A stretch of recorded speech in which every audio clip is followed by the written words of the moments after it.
back to another episode of Everyday Off-Road. Today I just wanted to talk about a topic that I'm on several forums, TJ-based forums on various social media platforms, online, etc. And this is by far the most asked question, and nobody ever seems to be able to accurately describe this to a newbie that just bought their TJ and trying to see just how much they want to lift it, what size tires they want to go with, and what all is required. So this is really going to break down what's required as far as other parts upgrades for the 1997 to 2006 Jeep TJ. First off, I think the magic number for a TJ is 3 inches of lift. At 3 or below inches of lift, really, you can get away with just springs and shocks. So I'm going to do a less than or equal to 3 inches of lift. And this is for a 1997 to 2006, which, as we know, is the TJ Wrangler. So less than or equal to 3 inches of lift on a TJ. Some kits will come with more than this, but you can get away with just lift springs and shocks. The only thing you will probably want, and most of these kits that come with springs and shocks for 3 inches or below will come with this, is extended sway bar links. Sway, just do SB links. In case you don't know what a sway bar is, that's what really keeps the Jeep body stable when you're taking curves and everything, especially on the highway. And that will not relocate up with the lift. The stock links will be too short. Therefore, if you go up 3 inches, they will likely send you about 3 inches extra worth of sway bar end link. So that's basically all that's required for 3 inches or less. Now on 3 inches or less, I'd say the typical max tire size you want to go, especially with stock fenders, is about 33-inch tires.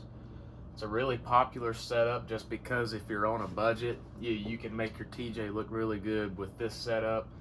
Not even breaking, $1,000. You can get a good solid, like a Terraflex or a Rubicon Express 3-inch budget kit for several $100, and then get you some 33-inch tires, and you'll maybe be in the entire process, I don't know, $1,200 to $1,500 for a decent set of tires. So I'm gonna put 33-inch max on the less than or equal to 3 inches of lift.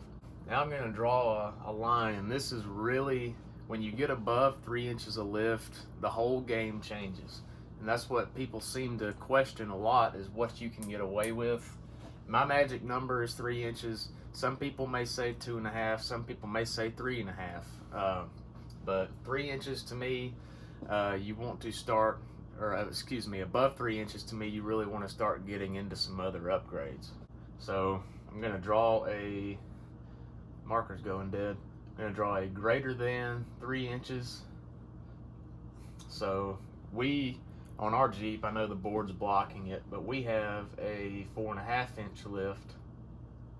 So we'll kind of use ours as a model, but really anything greater than 3 inches, so your 3.5-inch kits, your 4.5-inch kits, 4-inch kits, 5.5, not many get above 5.5 or 6 inches. So we'll put that in parentheses there, and then we will still have, obviously your lift comes from the springs, so you'll always have bigger springs. You'll always have shocks, because the stock shocks will not work with factory springs. They will not work with aftermarket springs. Here's where we start getting into the fun part and getting into the money. And this is why people want to know this so bad, because they're always trying to figure out, well, hey, I have $2,000. Can I do a 4-inch lift on my Jeep without any bad driveline vibrations? What size tires can I fit? Do I need to re-gear? And we will answer all those questions. So the first thing that you'll likely notice if you're looking at kits bigger than 3.5 inches is they will come with adjustable control arms. So I'm just going to put ADJCA, adjustable control arms.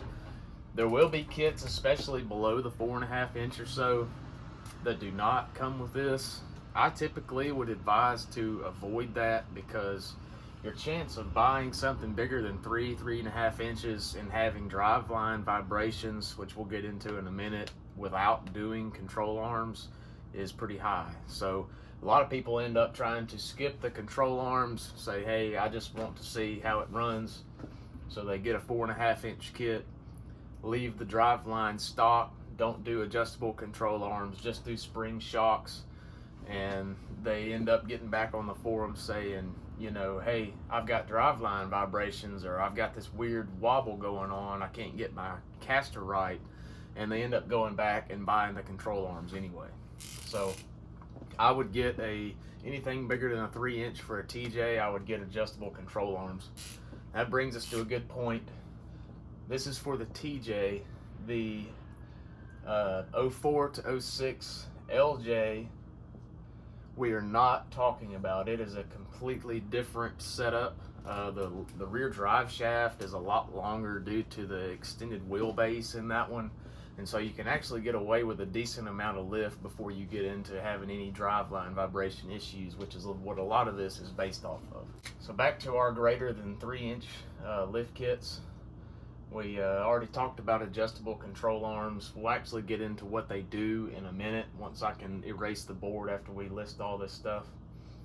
So spring shocks, adjustable control arms. This one's probably obvious.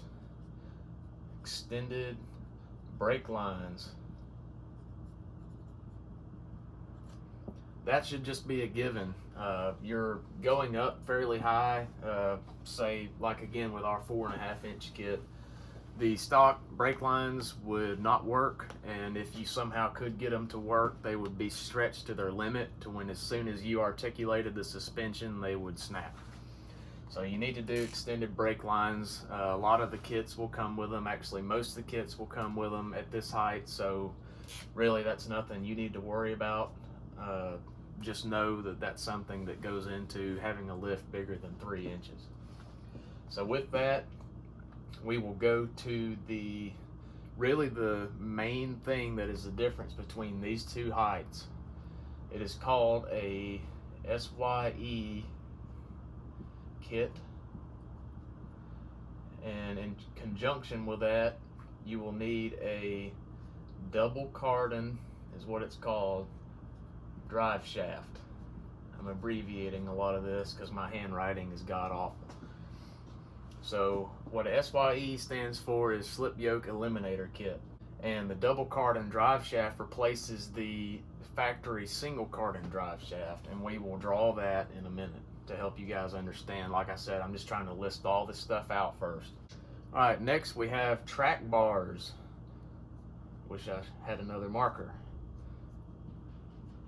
When you get to this height, you will need a front adjustable track bar is what I recommend, and then either a adjustable rear or a rear track bar relocation bracket. What the track bar does is keeps your axle centered left to right in the Jeep. So really your alignment points on a solid axle are toe in, toe out, which is the wheels facing in or out per axle. You've got caster, specifically in the front axle, which is the axle rotation, and then you've got really the side-to-side movement, which the track bars do.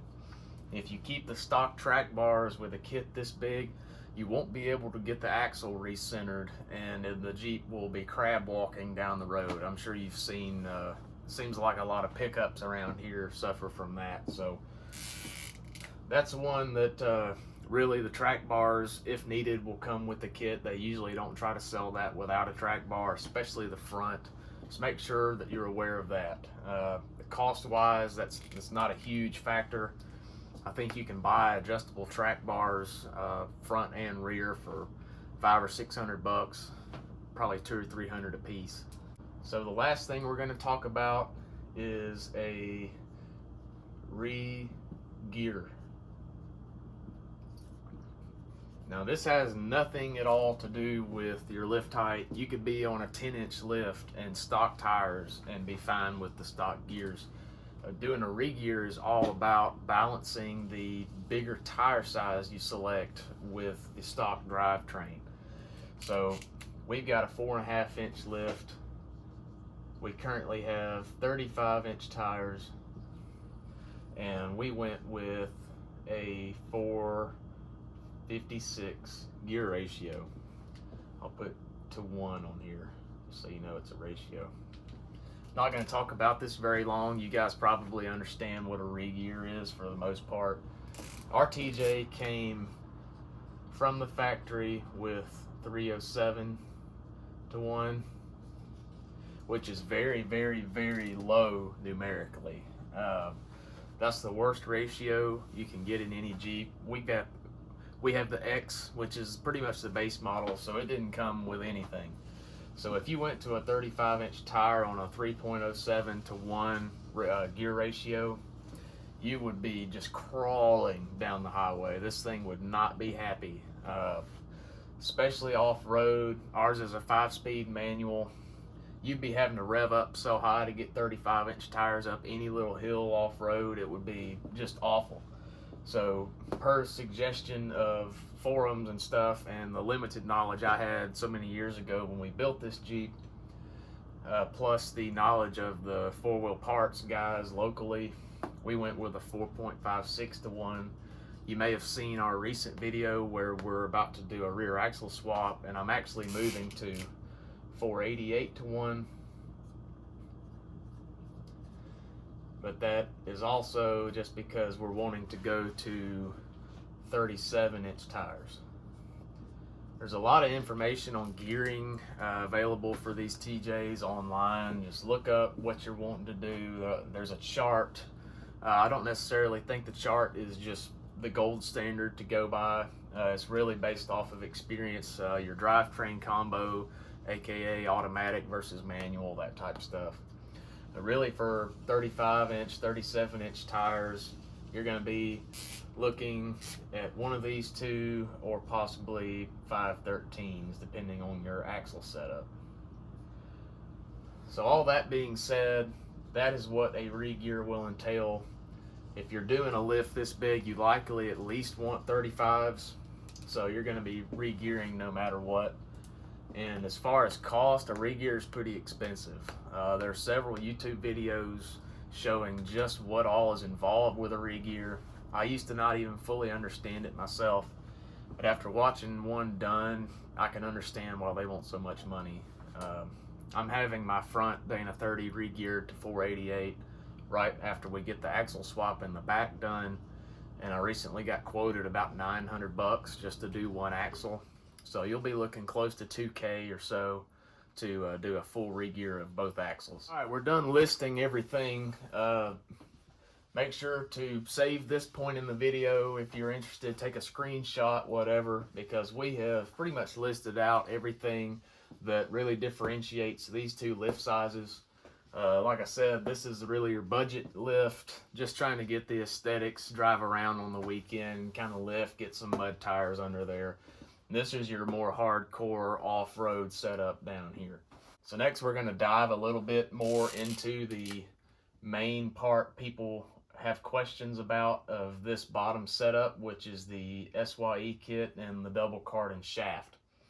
There's a lot of good information on Tom Wood's website. I think his website is called 4x shaft, 4xshaft.com.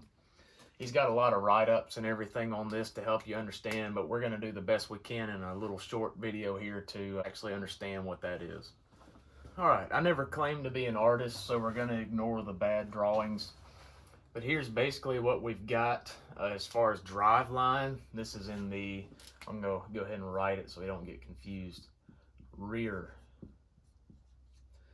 The only reason you need to get adjustable control arms on a big lift on a TJ in the front is to get your caster back dialed in, which again is your axle rotation.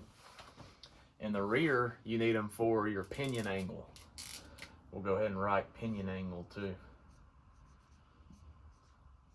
I'm not trying to make you guys feel like we're in kindergarten class here. A lot of people have questions on this, and this is the best way I know to explain it.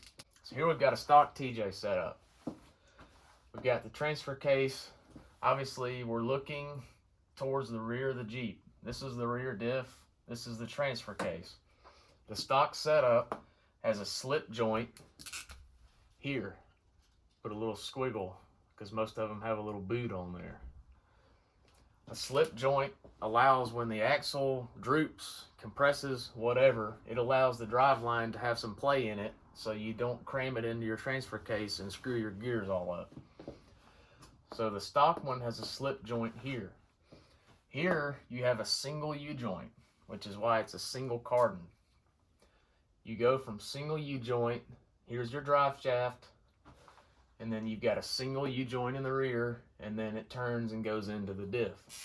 If you draw a horizontal axis on both of these, top and bottom of the drive shaft, again, I'm not an artist, this angle here with the single cardan drive shaft should match this angle, whether that's 8 degrees, 10 degrees, whatever.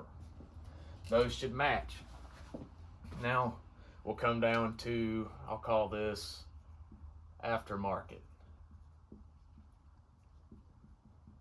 This is after you've done a lift. Obviously, when you lift the Jeep, the transfer case goes up with the Jeep. The diff does not, other than your tire increase, whatever that gap is. So this angle will drastically increase if this case moves up, but this stays the same, then this drive shaft will aim up. That causes binding in these single U-joints, which is what causes all your driveline vibrations most of the time. Everybody gets on the forums and asks, why is my drive shaft vibrating? Why am I getting a thud coming from the back after they've lifted their Jeep? And it's from these U-joints in these two locations getting in a bind because this angle has gotten too steep. So what some guys that are a lot smarter than me came up with is, now that your T-case, transfer case, is a lot higher, they came up with a double cardan shaft that's a double U-joint right here. And this is your slip yoke eliminator. It gets rid of the slip in the drive shaft here and moves it usually somewhere in the middle of the drive shaft down here.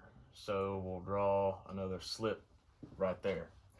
So you still got your play in the drive line, but just moved it back here, eliminated this slip joint, and turned this into a hard yoke, just like the front is on the TJ.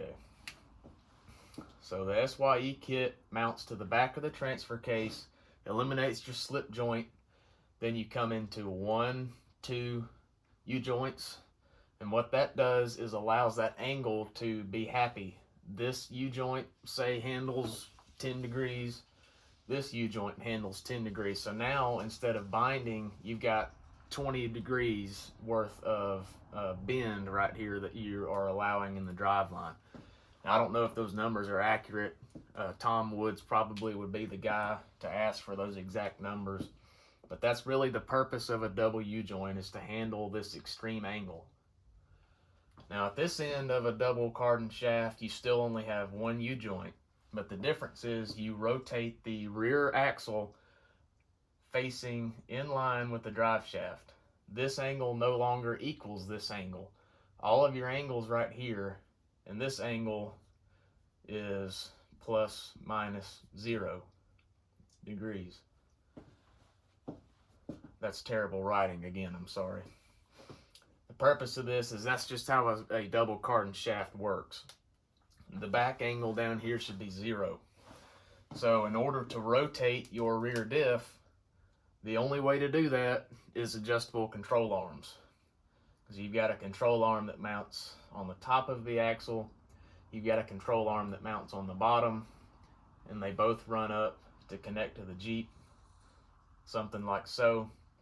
And if you have no adjustability in here, you can't rotate the diff. The diff would be back in the factory location. If you've got some threads here and a jam nut, you can adjust these control arms in or out, which in return rotates the rear diff. So that's really a short explanation of how an SYE kit and a double cardan shaft works. If you have more questions on it, I'm probably not the guy. This is about the best way I can explain it. Again, there's a lot of good write-ups. Adam's drive shaft or Tom Wood's drive shaft really explains this in further detail. But this is the major cost item other than the lift itself of doing a big lift. And this is necessary because without this, especially if you off-road the thing, you'll have major binding here. The Jeep will just not function how you want it to. I know we went through some of this really fast. If you got questions, please comment. Please find us on Instagram at Everyday Off-Road. We'll answer anything you guys have, any questions. And as always, we really appreciate you watching. Like I said a couple videos ago, we'll be doing a giveaway at 3,000 subs. You guys have been awesome watching our videos. Stay tuned for the axle swap video series. That will be awesome. Hope you guys enjoyed the video. If you did, please consider leaving it a like, subscribing to the channel, dropping us a comment with any questions or anything you guys would like to see us talk about. This was just my explanation of this. I by no means am any teacher. This was just the best way I knew to describe really what all goes into doing a big lift on a TJ versus a smaller lift. So again, thanks for watching. It's been Everyday Off-Road, and we'll see you next time.